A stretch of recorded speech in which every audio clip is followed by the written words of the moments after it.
ایک دفعہ کا ذکر ہے، راولپنڈی اور اسلام آباد کے درمیان واقع ایک چھوٹے سے گاؤں میں جس کا نام تھا نگر بہار۔ یہ گاؤں پہاڑیوں کے دامن میں بسا تھا، جہاں موسم سرما میں برف کی چادر بچھ جاتی اور بہار آتے ہی سب کچھ رنگوں سے بھر جاتا۔ گاؤں والوں کا سب سے بڑا تیوہار تھا جشن بہارا۔ یہ 3 دن کا میلہ ہوتا تھا۔ پہلا دن پھولوں کی سجاوٹ، دوسرا دن گانوں اور رقص کا، تیسرا دن شکریہ ادا کرنے اور وعدوں کا۔ اس سال کا موسم عجیب تھا۔ جنوری میں برف کم پڑی، فروری میں بھی سردی نے ہاتھ کھینچ لیا، مارچ آ گیا مگر آم کے درختوں پر کلیاں نہیں جھانک رہی تھیں، گلاب کے جھاڑ سوکھے پڑے تھے، ندی جو ہر بہار میں چھلک چھلک کر بہتی تھی اب پتھریلی اور خاموش تھی، پرندوں کی چہچہاہٹ گونجنا بند ہو گئی تھی، گاؤں والوں کے چہرے اداس تھے۔ بوڑھے کہتے شاید اس بار بہار نے ہم سے منہ موڑ لیا۔ گاؤں کی سب سے چھوٹی اور سب سے زیادہ پرجوش لڑکی کا نام تھا زویا۔ زویا 10 سال کی تھی۔ اس کے بال سیاہ ریشم جیسے، آنکھیں ہری کی طرح چمکتیں اور ہنسی ایسی کہ سننے والے کا دل خوش ہو جاتا۔ زویا کو بہار سے بے پناہ محبت تھی۔ وہ ہر سال اپنی اماں کے ساتھ گاؤں کی گلیوں میں پھول لگاتی، پرندوں کے لیے دانہ رکھتی اور ندی کے کنارے چھوٹے چھوٹے پتھر جمع کر کے ان پر رنگ بھرتی کہ دیکھو بہار کو خوشامدید کہہ رہی ہوں۔ مگر اس سال جب جشن سے صرف 5 دن باقی تھے اور کچھ بھی نہ کھلا تو زویا رو پڑی۔ اس نے اماں سے پوچھا، اماں بہار کہاں چلے گئی؟ کیا ہم نے کچھ غلط کر دیا؟ اماں نے سر پر ہاتھ پھیرا اور کہا، بیٹا بہار کوئی چیز نہیں جو خود بخود آ جائے، وہ ہمارے عمل سے جگمگاتی ہے، شاید ہم نے اسے بلانا ہی بھول گئے۔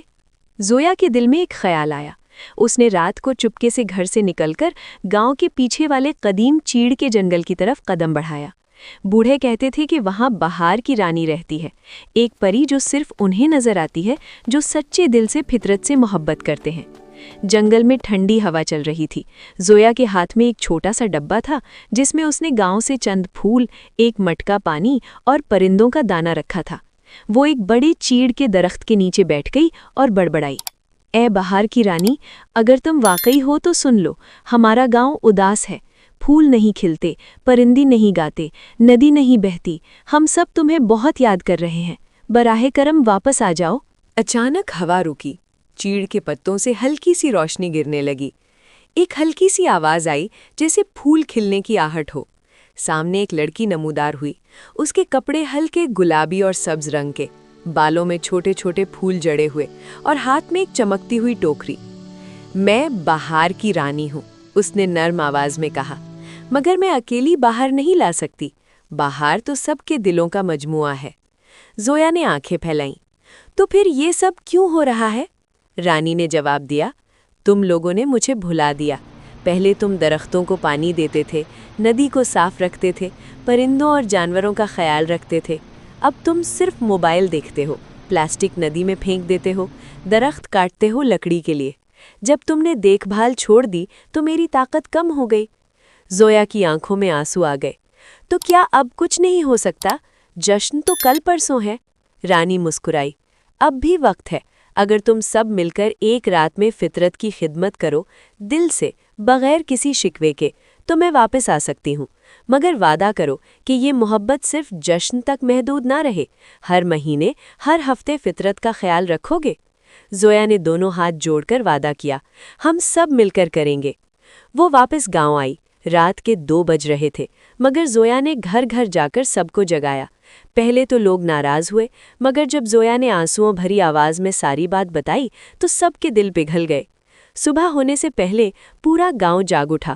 بوڑھے اور جوان مل کر ندی کے کنارے پلاسٹک اور کوڑا صاف کرنے لگے۔ بچوں نے پرندوں کے لیے دانہ اور پانی کے چھوٹے چھوٹے برتن رکھے، عورتوں نے درختوں کے نیچے پانی ڈالا، سوکھی شاخیں ہٹائیں، نوجوانوں نے گاؤں کے باہر نئی پودے لگائے۔ رات بھر محنت کی۔ جب فجر کی اذان ہوئی تو سب تھک کر بیٹھ گئے، مگر چہرے پر اطمینان تھا۔ اور پھر معجزہ ہوا۔ سورج نکلا تو آسمان پر ہلکی سی گلابی روشنی پھیل گئی، آم کے درختوں پر کلیاں ایک ساتھ کھلنے لگی، ندی کا پانی چمکنے لگا، پرندوں نے گانا شروع کر دیا، گلیوں میں خوشبو پھیل گئی۔ جشن بہاران کا پہلا دن آیا تو گاؤں جنت بن گیا تھا۔ ہر گلی پھولوں سے سجی، ہر گھر کے دروازے پر مالائیں، بچے رنگ برنگی پتنگ اڑاتے،